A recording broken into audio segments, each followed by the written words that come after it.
Bonjour et bienvenue dans J'aime l'écho, l'émission qui donne la parole aux chefs d'entreprise. Vanessa Messirel-Marco, bonjour. Bonjour. Vous êtes chargée de mission développement économique et marketing du Beauvaisis, c'est l'agglomération de Beauvais dans l'Oise. Mathieu Allem, bonjour. Bonjour. Vous êtes directeur de l'économie du Beauvaisis. Donc vous travaillez au développement économique et à l'attractivité de cette région juste au nord de Paris, 53 communes, 103 000 habitants, 539 km². Je crois que c'est la première fois que je reçois dans J'aime l'écho une administration. Vous êtes une administration ? Exactement. Voilà. Tout à fait. Quelles sont vos missions, principales missions que vous assurez aujourd'hui ? Alors, on développe le territoire, on s'occupe du développement économique du territoire, mais aussi il y a tout un volet enseignement supérieur, mais développement des zones d'activité, entre autres. Et on a 18 zones d'activité économique dans le Beauvaisis. Et vous avez une zone d'exemplarité dont on va parler évidemment dans un instant, qui s'appelle Nova Park et qui est en train de sortir de terre. L'emploi aussi un peu ? L'emploi, l'objectif final, c'est évidemment créer environ 4500 emplois sur cette zone d'activité Nova Park. Si vous deviez me vendre le Beauvaisis, Vanessa Messirel-Marco, allez, en quelques mots, là je vous donne 4-5 items pour me dire c'est génial, venez. Alors oui, c'est génial déjà parce que c'est très joli, c'est une terre à la fois très agricole mais elle est très industrielle, donc on trouve un très joli paysage, on trouve un aéroport international avec 85 destinations, plus de 5 millions de passagers par an. Donc, il est assez connu en général pour ça. Il y a à Beauvais la magnifique cathédrale, le plus haut cœur gothique du monde, avec qui célèbre ses 800 ans cette année. Il y a cette proximité de Paris. Bien évidemment, sûr. En 1 heure, on est à Paris, 70 km. Et la route historique des Chasse-Marées. Qu'est-ce que c'est la route des Chasse-Marées ?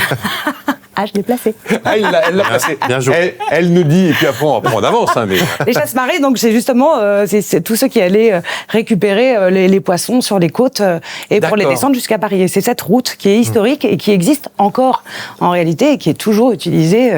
Donc à la fois, les gens viennent transformer le poisson plutôt du côté de Beauvais et il arrive ensuite à Paris. Mais comme il y a l'histoire de Vatel, le poisson est arrivé en retard ce jour-là. Mais... Et donc l'un des éléments que vous voulez mettre en avant aujourd'hui, c'est une ZAC qui s'appelle Nova Park, qui est en train de voir le jour. Ça a commencé sur 123 hectares. Racontez-moi l'incroyable projet de Nova Park. Avec plaisir. Donc effectivement, il en sourit déjà. Oui, tout à fait. Non, la ZAC Nova Park, c'est une ambition politique très forte de l'agglomération du Beauvaisis, avec une projection en termes d'emploi de 4500 salariés. Donc il y aura des entreprises. Voilà, tout à fait. Il y aura des entreprises. Aujourd'hui, comme vous l'évoquiez, un premier bâtiment est sorti de terre, qui sera en fait le seul pôle logistique aujourd'hui de la zone d'activité. Un bâtiment qui fait 110 000 m². Et donc, au-delà de l'ambition de création d'emplois, c'est un premier bâtiment qui annonce une seconde ambition très forte, qui est celle de faire de cette ZAC une zone d'activité économique à énergie positive, c'est-à-dire en capacité de produire davantage d'énergie verte que d'en consommer. Voilà. Ah oui, d'accord. Vous êtes sur l'idée que c'est vraiment une zone d'exemplarité en matière environnementale. Ouais. C'est vraiment tout à fait. Ouais. Et ce bâtiment-là, a du coup 210 000 m², a une toiture photovoltaïque de 76 000 m², qui est aujourd'hui la toiture photovoltaïque la plus vaste de France, sur toiture industrielle. Qu'est-ce qui vous a pris d'essayer d'aller aussi vite, aussi loin ? Le train, il faut le prendre tout de suite quand il est en marche. Le train, il faut le prendre tout de suite. Non, mais c'est vraiment pour avoir... Il y a une question importante qui est cette question qui est arrivée avec la loi climat et résilience de août 2021, donc avec l'histoire du ZAN. Et vous savez que le zéro artificialisation nette des sols. Et en réalité, nous, les collectivités, on a été obligés tout de suite de prendre la mesure de cette loi et se dire, on va plus pouvoir développer comme on le faisait avant, où c'était en fonction du besoin d'une entreprise. Oui, on ne se souciait pas de savoir. On ne se souciait pas de savoir quelle était l'activité, quelle était l'empreinte carbone de l'entreprise. Est-ce que, si vous faites de la logistique du dernier kilomètre, est-ce que vous avez décarboné votre flotte ? Est-ce que toutes ces questions-là, en réalité, aujourd'hui, quand un projet vient de se présenter, donc il y a un réel besoin, mais on vient vraiment avec c'est les élus, donc évidemment, qui sélectionnent les projets qui se présentent, parce qu'il y a plus évidemment de demandes qu'il n'y a de terrain. Et à partir de là, il y a toute une stratégie qui a été mise en place pour vraiment développer cette zone intelligemment en fonction de cette zéro artificialisation aussi. D'accord. Donc c'est vraiment un point de départ, en tout cas, très important sur ce volet. Combien d'entreprises, Mathieu, vous attendez chez Nova Park ? On imagine entre 45 et 50 entreprises. Mais chaque entreprise va devoir montrer une forme de patte blanche pour dire qu'elle est éco, responsable, compatible, ISO, ceci, cela. Alors c'est ça qui est assez extraordinaire, c'est que nous-mêmes, nous les faisons travailler main dans la main demain. Là, actuellement, ils sont tous ceux qui ont déjà une délibération de cession de terrain et qui vont construire sur Nova Park sont invités déjà à travailler ensemble, main dans la main, mais aussi ils sont sensibilisés à des questions comme le biomimétisme.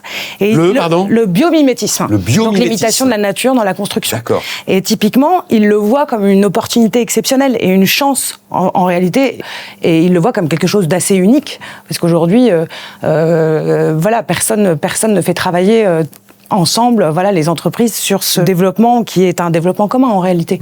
Donc tout le monde travaille. Les entreprises de quel secteur d'activité? Industrie, agriculture? Alors exactement. Par rapport à ce que Vanessa évoquait, on a mis en place une stratégie territoriale qui nous permet, avec les élus, en tout cas, de travailler au mieux sur les filières fortes du territoire. Donc aujourd'hui, Nova Park va prendre les couleurs d'un ADN territorial qui est déjà très marqué. Agriculture, industrie. Voilà, agriculture et notamment agriculture technologique, agromachinisme, puisqu'on a sur notre territoire la Maison mondiale Massey-Ferguson. Et ensuite, effectivement, tout le travail des métaux, de la mécanique, du machinisme. Et enfin, les filières de la bioéconomie, qui, justement, comme vous l'évoquez, sont dans l'interaction entre décarbonation et agriculture territoriale. Et l'offre de logement va suivre l'essor de cet incroyable site de 123 hectares, parce qu'il faut loger les gens. Ouais. Il y a quand même pas mal de constructions en cours, effectivement, pour accompagner ce développement. Ouais. Et on a une particularité, c'est qu'en fait, sur notre territoire, on a 125 actifs sur le site d'emploi pour 100 habitants. C'est-à-dire qu'on est davantage un territoire qui produit de l'emploi, qui loge des résidents. Vous êtes sur l'idée que Nova Park, à terme, c'est un site industriel, agricole, zéro émission. Ouais. Et qu'en fait, vous aurez le label First en France. En Europe. Voire en Europe. Voire en Europe. En Europe. Mais en fait, le message de ce que vous me dites tous les deux, c'est que tout ce qui est présenté constamment comme des contraintes, constamment comme un problème, constamment comme un frein à l'activité... On en fait une chance, une opportunité exceptionnelle et les entreprises ont été sensibilisées, elles sont partantes, elles ont compris. En réalité, c'est aussi... ZAN décarbonation, c'est possible. Ouais. Mais vous croyez que toutes les régions auront la possibilité d'engager des actions similaires avec... une détermination aussi forte?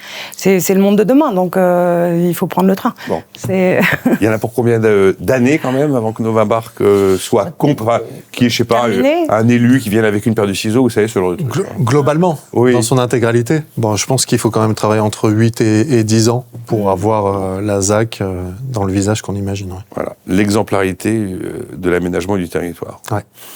Sacré projet. Hein. Il y aura du photovoltaïque sur tous les toits. Enfin, c'est l'objectif. Alors, la loi, de toute façon, depuis janvier 2020, impose 30% de photovoltaïque sur les... Mais vous êtes à 100%. Voilà.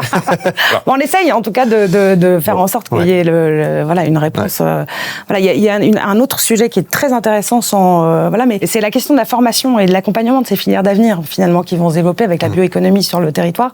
Et du coup, on va créer ces pôles donc dédiés à la fois à la formation à ces métiers d'avenir, mais autour des entreprises donc, qui vont travailler avec les jeunes qui vont être formés sur ces thématiques. Et c'est très important de bien, justement, avec toute l'histoire du développement de l'intelligence artificielle, etc., de se dire, il faut qu'on forme nos jeunes au métier de demain et que les entreprises y trouvent leur compte. Voilà, et ça sera sur Nova Park aussi. Et concrètement, Nova Park, vous l'évoquiez, a pour destination les entreprises, mais pas seulement. Du coup, quand on évoque les pôles de formation, nous, l'idée, c'est de mettre au plus près les nouvelles écoles. Façon Silicon Valley. Voilà, tout à fait. Au plus proche de ces entreprises-là. Et pour vous donner un exemple concret, aujourd'hui, l'école des Ponts Business School a fait le choix de Beauvais et de Singapour pour sortir de Paris et développer les masters en bioéconomie, donc au plus près de cette vallée de l'innovation que l'on souhaite structurer. Longue vie à Nova Park, n'est-ce pas? Puis, bravo à vous, merci Vanessa Messirel-Marco et Mathieu Allem. Donc vous représentez le Beauvaisier avec cet incroyable projet Zéro Carbone, pionnier en France.